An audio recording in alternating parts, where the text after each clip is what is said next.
Hey everybody, this is Mike with the One Stop Co-op Shop, and today I'm doing a preview of Tranquility the Descent, the third in the Tranquility series. We've previously covered the original Tranquility and Tranquility the Ascent, one of my favorite games the year it came out. And as always, no disclaimers for our crowdfunding coverage. We don't accept money from publishers. We just want to help you make an informed decision. And if you like the content on the One Stop Co-op Shop, consider supporting us through Patreon. You get early access to our videos and exclusive videos every month you can't see anywhere else. You can also listen to our weekly podcast for reviews and design discussions, or join the conversation and say hi on our Discord. So if you have seen the previous Tranquility games, this one shares some of the DNA of those, in that it's a cooperative game with limited communication where you're trying to play cards of different values to fill some kind of shape.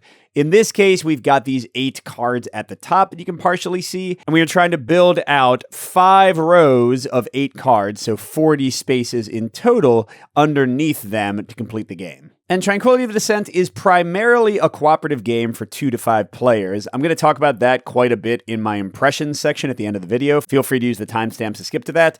Although I will spoil a bit, I think this is a fabulous cooperative game. I adore it. It is now easily, I would say, and I really like Tranquility of the Ascent, but I would still say that it is easily my favorite of the series for cooperative play. But we'll put that aside for now and talk about the solo play, which is quite a bit different because in the cooperative play, besides the fact that there are more than 1 players, you are focusing on 1 row at a time. You can only put out cards in the active row until you finish one. Whereas in the solo play, you are free to kind of dig down deeply, and actually there are some strategic reasons to do so. And then also in the cooperative play, you can see these little colors here, red, green, purple. There's also blue cards. In the cooperative play, those can kind of go wherever. But in the solo play, you're kind of chaining them together. So red cards have to go next to red cards. Blue cards have to go next to blue cards.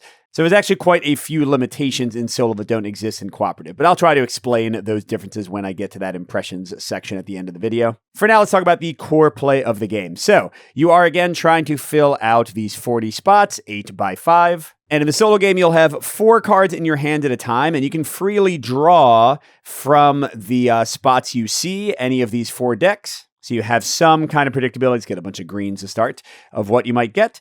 And each of the cards is going to have either a value from 1 to 21, or there's 1 card in each color that's called a descent card, like this one here. And then also hiding in those decks, because I'm playing with one of the modules, just like all the other Tranquility games, there are some extra modules you can add in to make it harder. I have added mine cards, so there's 1 mine card for each colored back as well. And on your turn, you generally play a single card and then draw back up to 4. Play a single card, draw back up to 4. The first action you can take is to play an element. That means you play a card face down just for its color. Its value does not matter anymore. And in the solo game, the first element you play for each color has to be adjacent to the top row. And then for the rest of the game, every other element you play has to be adjacent to an existing card of the same color. So you can kind of like build downwards like this, because again, in solo, you are not limited to the current row, or you could like sort of build around, but you'll be blocking other colors potentially and making things tough for yourself. The other option you can take is to play a card on top of an element where the colors match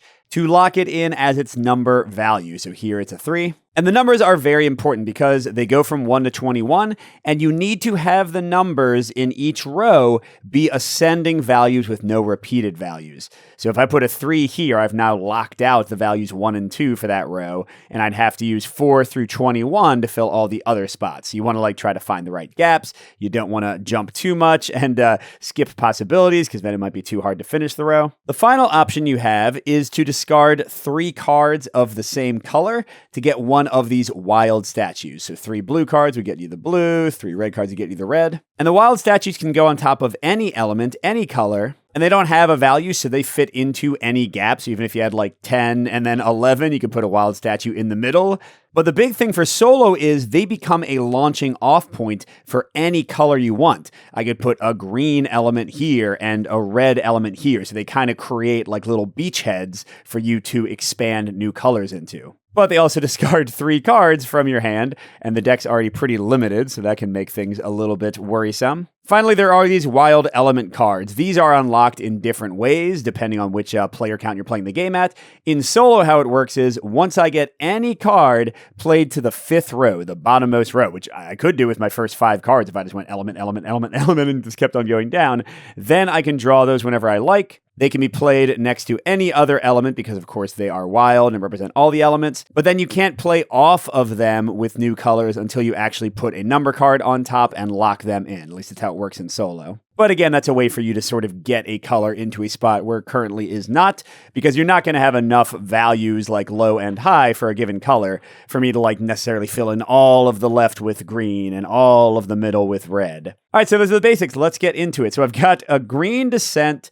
a green 2, a green 3, and a red 7. Well, let's start off kind of simple. I want to get this 2 on the leftmost spot because only a 1 is lower than it. And then maybe use the Descent, because I'll show you how that card works, to go a little bit farther. So I'm going to put a green element there. And let's draw a red to try to get some red options. I got a 12. Then for a number card, I'm going to put the 2 there. Gosh, that's a lot of green. Okay, let's get a green. I got a 4. Now, how a Descent card works, I'm going to use it right now. You can either put it below an existing number card, and then what you do is you pull that number down and kind of get a double use out of that number, and put the Descent card there. And the Descent, like the wild statues, has no inherent value, number value, so it will allow you to play whatever you want to the right. Or I could play it onto an existing card and push that card down. I mean, it kind of works out as the same in solo, where you are free to play below things. But in the multiplayer game, where you only have one row being active, you can actually like push a card out of the active row into the next row to sort of start off there. So it does play a little differently. But yeah, here we're just going to go ahead and push that down. So now we've got a green 2. But again, all my greens for the rest of the game, until I get some other thing that lets me move around, are going to have to come off of those leftmost spots. All right, I mean, the green 4 is still pretty good. Why not get it, right? Oh my gosh, and I got a green 5. Okay, lots of low values. Well, let's maybe put the 5 down, planning to put the 4 here. And all right, let's start expanding with a different color. Let's get a purple, and then I'll put the 4 green here, and let's get another purple. And now I can start off one of these colors. Okay, so 7, 12, 7, 17. Just to kind of help you out with the numbering, it goes 1 through 21, and there are 8 columns. So the midpoint is sort of like 10.5. So like a 10 or an 11 around here is usually a good bet. So that being the case, maybe I'll start off like red here and then put the 12 on it. Yeah, that seems like an okay idea. So I'm going to put the 7 there as a red element. And then let's grab another red. Oh, a 20. Well, we're not using that right now. So I will lock in the 12 over there. And then, okay, we got some blues. Let's maybe get blue going. So purple, 7, 17. If I put a 17 here, that would give me, what, 13 through 16 to fill that. That's pretty wide in terms of a gap. And then 18, 19, 20, 21 would still fit in there, which sounds workable. So sure, I'll put down the 7 purple as an element here. And let's try to get another blue. Oh, blue 21. Although, man, that would really limit where blue can go from the start. Well, for now, let's do the 17 I had planned. But yeah, like if I put the 15 down as an element and then the 21 over there, I'll really have to work to kind of expand blue to go more than just the rightmost side. I'll also have this huge gap that like red would have to fill. It'd kind of be better if I can get like a lower blue to go down there. So let's actually draw another blue and see. That's a 14. That's not helping out much. All right, so I could, by the way, do a wild statue, although I don't have an element to put it down on right now by discarding 3 blues, but that seems a little premature. I'd rather do that like when I'm farther down here and really build out with a bunch of colors from it. Oh, wait, you know what? I just realized I said it wrong. The wild statues do not allow you to place any colors next to them. They still have their inherent colors, so I can only put blue next to the blue or red next to the red, but I can put them on any element I want anywhere in here, so they will let me get one new color going, but I can't build like 50 colors off of them. That would be way overpowered. Ah, shoot, man. I really don't want to do this with blue. I mean, I could, and then just like try to do a blue wild element somewhere else to get it jump started. Oh man, the entire deck is greens again. What the heck? Well, I'm probably going to regret this, but let's start. Let's actually use my lower value, the 14. Let's start getting the 21 in there. And yeah, let's grab a green. It's a 12. Okay, and then here we go. Probably a mistake. There's another blue, and now it's a lower value that would have been great in that middle spot. Well, too late, Mike. You committed to dumbness, and there you go. So actually, I'm going to like start building out my blue a bit just to give me a chance to escape the trap I've built for myself. I think I could even just like try to quick build down to level 5. You get access to the wild elements because that would let me place things around. Sure. Because I'm thinking blue looks a bit terrible anyway. So might as well build it. Hey, another blue. There's the 2. What the heck? Okay. Actually, you know what? The 2 might be not a bad thing to keep because that would actually work well with the wild elements to like build a little blue land over here to give me more flexibility of using it. But I'll put the 15 down here.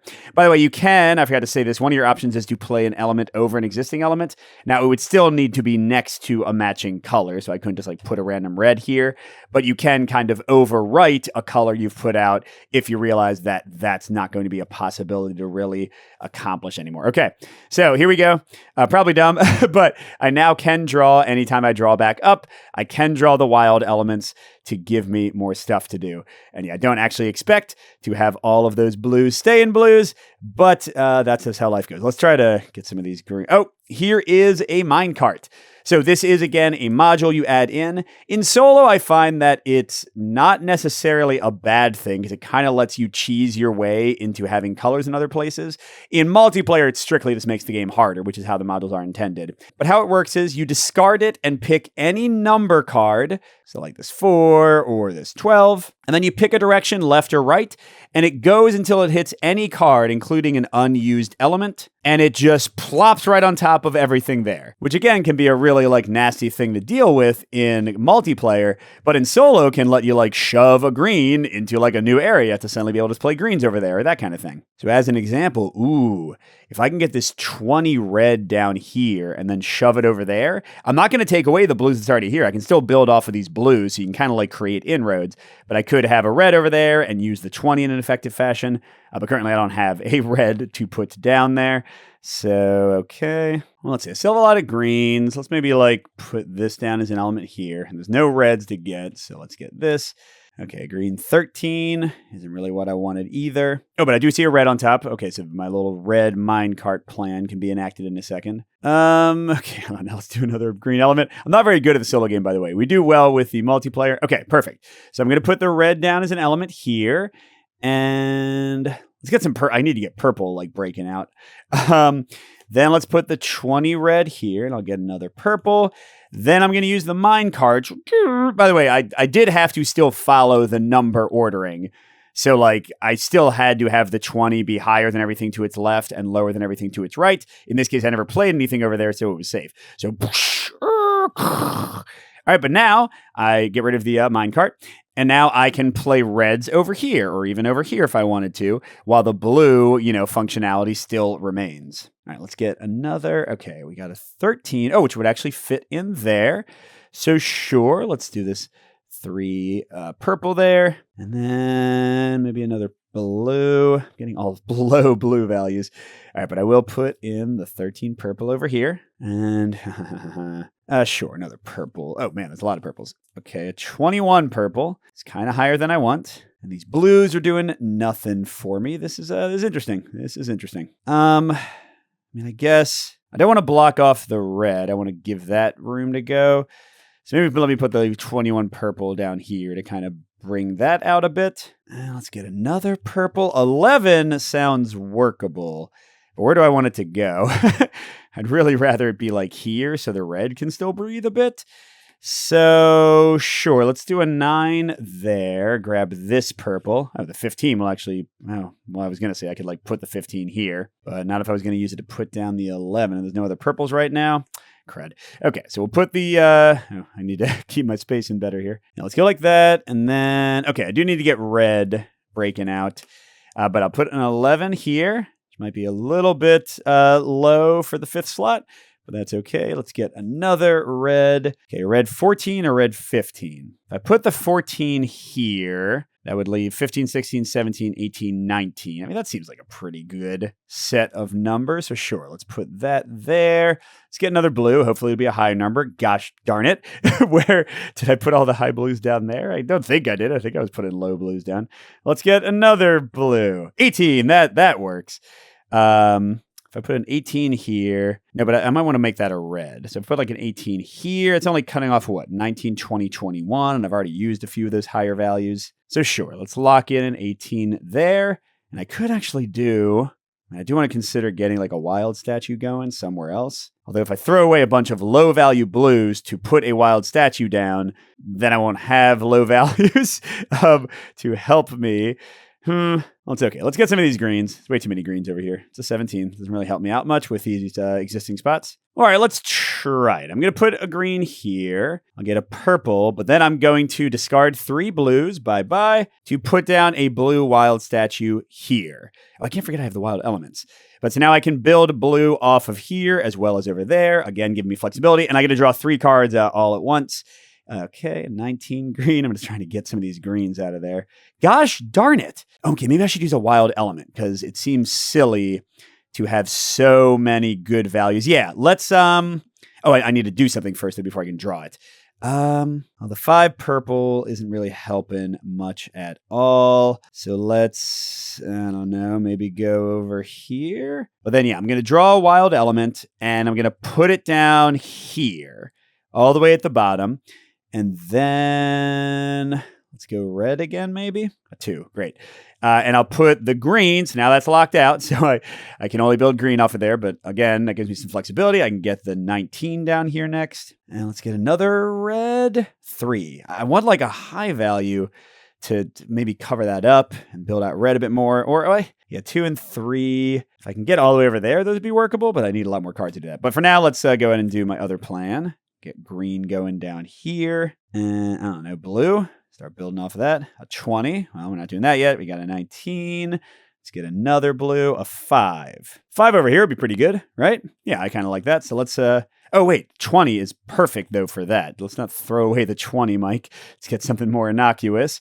Oh, that's where I wanted to put the red. Well, I can put a red here still, just to make that red kind of outcrop. Oh, it's another mine cart, huh? Now, they can only push number cards, by the way, so I can't, like, push a wild element. That would obviously be way too easy.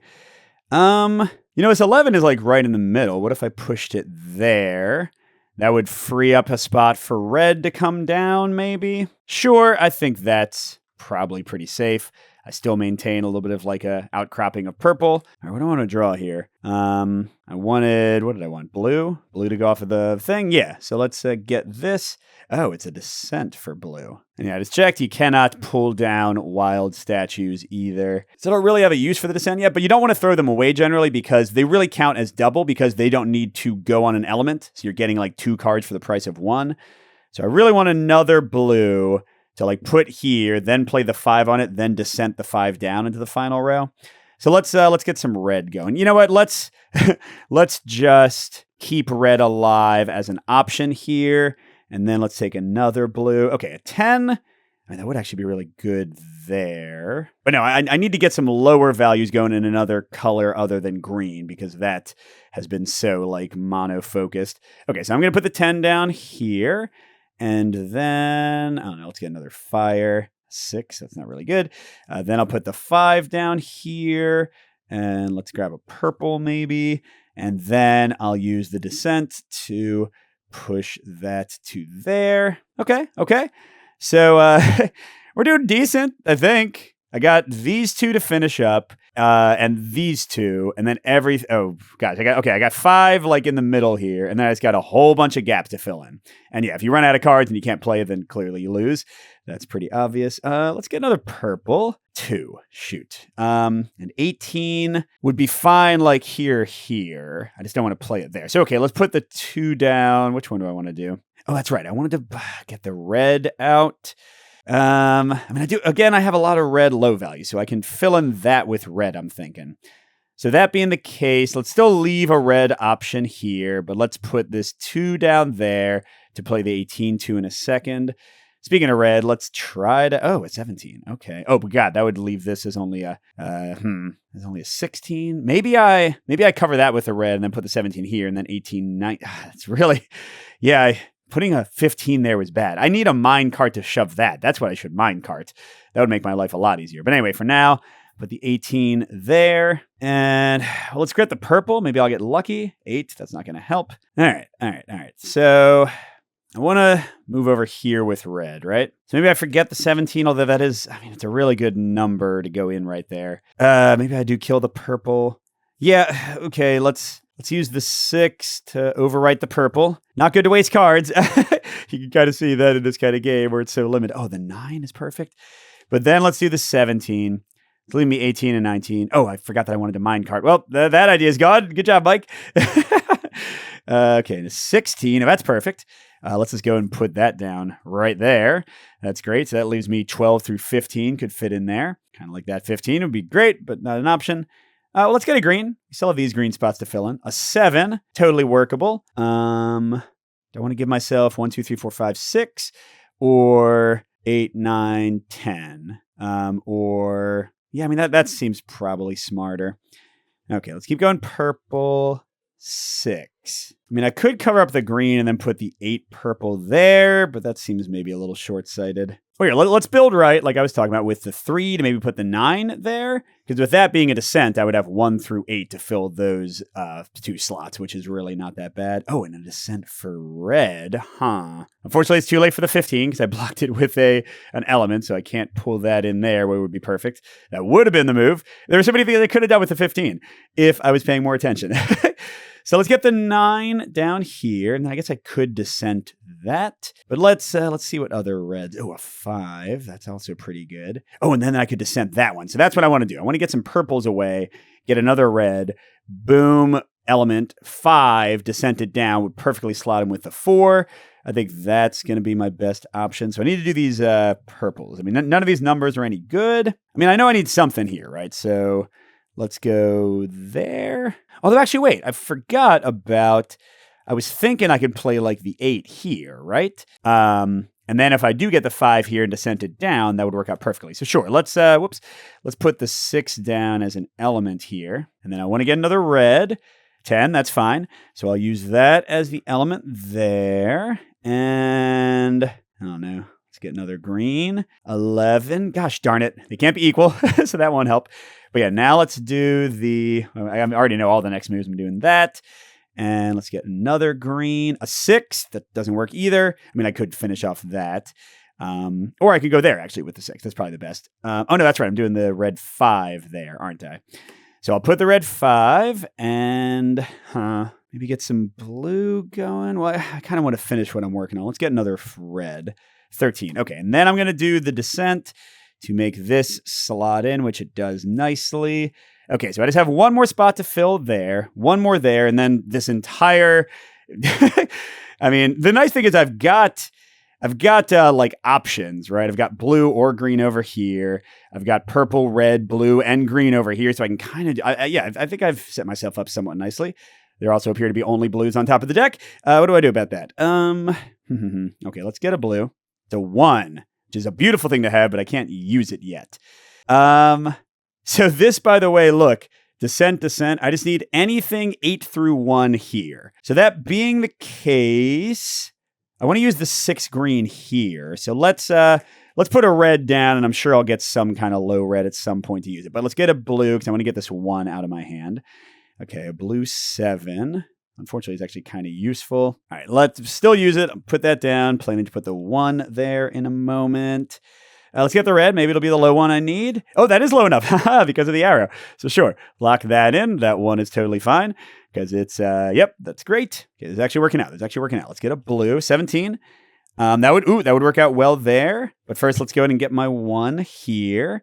And okay, let's get another green. I'm literally never going to get a green that can fill that, but that's okay. I have every color around this thing, so I can replace it if I need to, or even like do a wild. And I do have, I can't forget about this. So the 16 would be fine, right? And then I can do the 17 here. So let's use well, that's right. The 6 green can go there. Let's do that first. Okay, so I'll put the 11 down. I want to keep the 16. Let's get another red. 21. It's not helpful. Unless I get another mine cart, then I can slide that over and fill back in. Okay, then I'll do the 6 green. Okay, so I've almost got the entire left side done. This is going well. Everything's purple. Okay. 14. 14 purple does not help me. 21 red doesn't help. I mean, I want the 17 blue, but I can't put anything down to get it yet. The 16, I mean, which of these do I not want to use the most is the main question here. I guess the 14 purple. Let's put it somewhere kind of innocuous, like there. I don't know. Okay, but then I want to do the 17. Oh, there are no blues. Gosh darn it, purple. Okay, whoops. 20 purple. It's not, I literally can't use that. Yeah, because the only places that have 21s already have a lower number over it. So that's okay. It's okay. We'll go, I don't know where to go with this. We'll go here for now. We can always cover it up again later. Need to keep on digging purples. Okay, 12. 12 is actually good. But not good for there. Shoot. Okay, I need to play something else just to be able to get other cards in my hand. But the 17 is perfect. The 16 isn't perfect. I can find something else for this gap, especially since we're going all the way down to 5 over here. Okay, so then let me get a second purple. 1. That's fine. That's fine. I can put it down as an element, although I'm locking out red. But red's done a lot of work. Yeah, but I have nowhere to put red now. Well, I still have a wild element. Never mind. And then, yeah, let's get a red, because I forgot about that wild element. A 16. Well, for now, let's put this 12 down. Okay, I got a 16 and a 21. Let's get another red. Okay, there's a mine cart. Well, here, how about this? I'll push the 20 on top of this, and then I can put the 16. Oh, well, here, I didn't need to draw first. But yeah, I can put the 16 down and finish that up. That seems good. Let's get a blue so I can finally use that 17 I've been holding on to. But yes, okay, so 16 down is an element. And then I'm running low on cards here. Another blue. I got a lot of blues. Oh, but I already used the triple blue wild statue. Okay, cool. So done, almost done, a lot left. So I've got a ton of blues. Reds, in case I can get that, would be useful. Or 3 reds for a wild statue might actually be a way to go. But for now, I want to keep the 3 because that would fit in really nicely over here. So let's put the 12 down to get this 17 blue locked in. Let's draw another red. I'm running out of piles here. Oh, an 11. Shoot. It's not the right number. Okay. But I'll put down the 17. So now I need a 16 through 13 there. And I can use every color except red if I need to. I don't know. I still have some greens to fill, so let's maybe grab a green. A 1. A green 1 would be fine here. The blue 3 would be fine here. Actually, the blue 3 would be fine there if we put the green 1 there. But we got these reds 2. I mean, literally the only place I can build a red is right there. So that's not, it's not helping. Should have grabbed the wild element. Yeah, because if I put a red here, the 11, that would be fine. Although, again, this is like a super easy, flexible spot to fill. All right, man, I don't know. I'll put the green 1 down as an element. Is that the dumbest thing ever? I'm going to take the wild. I'm going to put the wild here. Yeah, sure. And then with that, let me grab the green. 14, that's too high. Although that could work there. With the wild, boom, 11. So now I literally can have 1 through 10 on that. But only green and blue are eligible right now. I don't know if I really need another red, but let's see what it is. I could try to get the 3 red statue and 18. Oh, shoot. I still have that to fill. 12 through 15. Okay, that's okay. If I can get a third red, if there's even 3 reds left, that'll be fine. 14 here, how bad would that be? 13 through 6. That's 8 numbers for 3 slots. But, I might be able to get a statue in for 1. But still, that's seems a little short-sighted. I could build out like a red to here. What about blue? Do I even need blue anymore? I can put a blue down here and see what happens with it. And then let's get another, I don't know, let's start getting some purple because I still need to fill that. Purple 4 is not going to do it. Yeah. Oh, good. There's a red on top. I want to get a third red. I think that's definitely the way to go. So that being the case, I don't know. Let's put another, the 14. Maybe I can make it work. I don't know. And let's get a third red. And if it's not going to fit in there, it doesn't. Okay, I'll discard 3 reds to do... It's such a waste, though. But okay, I'm doing that. So it's not going to help me build off anything. But all I have left are 2 completely empty slots and 1, 2, 3, 4. But I'm really low on cards. Okay, and I got to draw a lot right now. So purple... Let's try to get like 2 purple, 2 green. Oh man, those decks are looking low. Okay, 8 green works great. 8 green works great. Heck yeah. And none of these values work for anything, and that green 20 is useless. Not so great. I could get a third purple. Oh, a purple descent. Purple descent is fabulous here. Let's descent this 12. Okay, that works out nicely. So now I have 6 through 11 to fill this. Still need that. Still need that. And okay, let's get another purple and hopefully it can fill that. What do I need? 12 through 16. That's a lot of numbers. That's a minecart. Crud.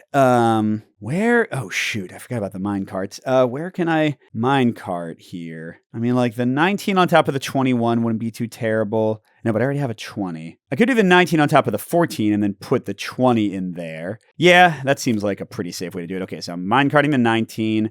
It's covering the 14, but I've got the 20 to slip in. I just need a green to put down with it. So I'll do that. There's another green. Hey, be low. 18. 18 is also great. Whatever. Okay, we got a 20 there. I don't know if there's any. Oh, there seems to be a green under that blue. Okay. Blue 19. Doesn't help. Shoot. I can still do a 3 purple, so I want to be careful with that. What do I need to fill? 1, 2, 3, 4. Okay. Are any of these cards useful? They're all high values except the purple 4. That doesn't help at all. Well, here, I don't know. Let's put like the blue here for now just to draw more stuff. Let's get the purple 10. Purple 10 does fill that slot, so I guess I shouldn't do the wild for it yet. But then I don't see how I'm going to finish this. If I did the 3 purples as a wild... like here, because I only have 1 green left. I only have 2. There's only 3 cards left besides what's in my hand. I could do a purple down and then a 10 here. But what goes there if I don't fill it? I could put a blue or a green down, but then I would need to like double place. I don't know if this is going to work out. I think I got to take a Hail Mary and hope that these work. I'm going to use 3 of these for that. Wait, that's dumb, right? That's stupid. I don't know if it's stupid. Okay, whatever. And then I just get every card that's left in the deck, and I doubt the values will be good. A 10 green does work. And then, oh, look how close we are. A 4. Oh, no, never mind. We're not that close. A 13 and a 4. Neither of them can fit in there. So I can do the 10 green, and that's it, man. Dang it. Yeah, so I can't play. I could still put down elements, but I can't play anything to actually finish off the thing. Well, we gave it our best shot. The solo mode is so hard. Now, I did play with the minecarts, which again could be helpful, but I think here they more hurt because they were wasting 1 or 2 cards every time you played one. Okay, so that is the solo mode for Tranquility the Descent. And let's talk about that first, and then I want to get into kind of how the cooperative game plays, because I do like the solo mode, but I love the cooperative mode. So I think it's a good puzzle. I think the limitation of only playing colors off of colors, but then the flexibility of the statues and the wild elements and trying to build like new ways to bridge colors and get them where you need them to go because the values will not work out otherwise is a really interesting tactical puzzle. Really breaks your mind a bit. Although I will say that's a complaint of this one. Compared to Tranquility the Ascent solo mode, which can be more random and more punishing if like numbers just come out in stupid ways. That's why they have the little grappling hooks you can use to like redraw your cards. The Ascent can be more swingy, but I also think it's a much like smoother, nicer gameplay experience. This one is way more exacting, way more tense. I like it more than I think the original Tranquility had solo. I didn't play that one as much except cooperatively.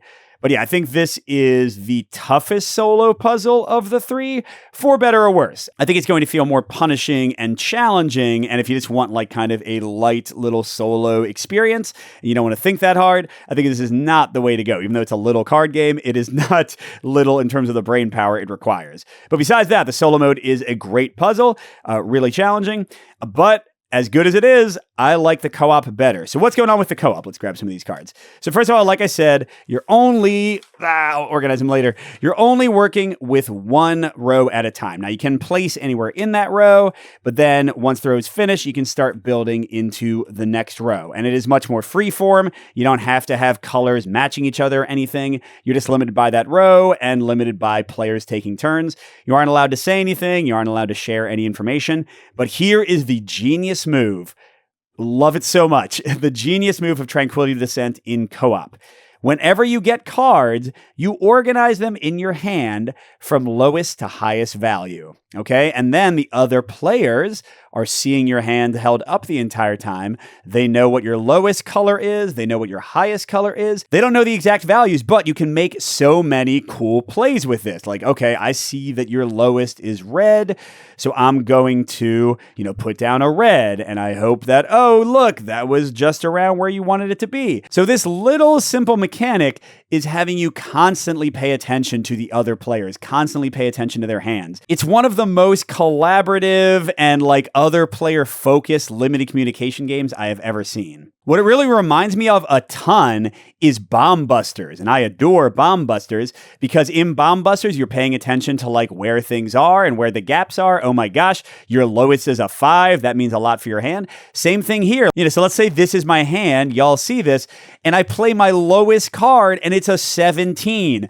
You have a lot of information about my cards now if my lowest card is a 17. So if you're paying close attention to each other, you can get these really cool, intuitive plays, talking without talking. Just love it. And they give you these canary tokens, which are not used at all in solo play, but in co-op, you can either use them to ask somebody else to show you a card of their choice, so you can kind of get the exact value and figure out your play based on that. But even figuring out as the other player, which card is going to help them to show them, is really interesting. But then you can also use a canary just to be like, hey, pay attention to what I'm doing. This number matters.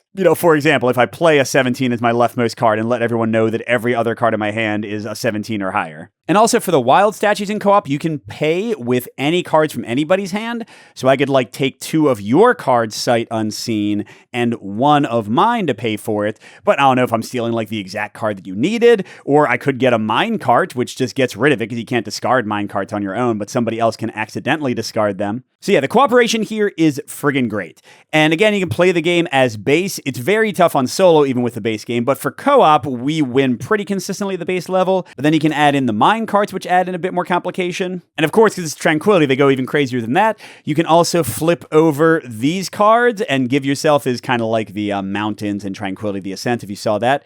You can give yourself specific rules that you have to follow for certain rows, like little side objectives you have to complete to win. And then if you really want to go crazy, you can have these bunnies that are popping out on tiles as you put them down. All the odd number cards place out rabbits, and if all the rabbits are out, then you cannot play odd numbered cards for their number value, which clearly limits you ridiculously. So what you can do then are play these foxes on the surface cards, and they chase all the bunnies in their matching column away, but you have to decide when that's the right idea to do. The fox cards are shuffled in with everything else, so you might not even have them at the time you want. So all this is to say, like the other Tranquility games, you can make it as complex or straightforward as you want. Oh, I also love the whole element laying down thing because there aren't really dead cards in your hand. Well, except maybe at the very end of the game, you can always use a card whose value you don't want right now to put down as an element to place something else out, but maybe that value will be super useful later, and now you've kind of limited your options. It really does feel, by the way, for people who've been following the series, like they took some of the best stuff from the Ascent and some of the best stuff from Tranquility, but they ditched the whole number next to number, discard that many cards mechanic from both of those, and made something entirely new, entirely awesome. Again, my favorite in the series. Well, definitely for co-op. 100%, as much as I adored Tranquility the Ascent. It was in my top 10 the year it came out. This is my favorite for co-op now.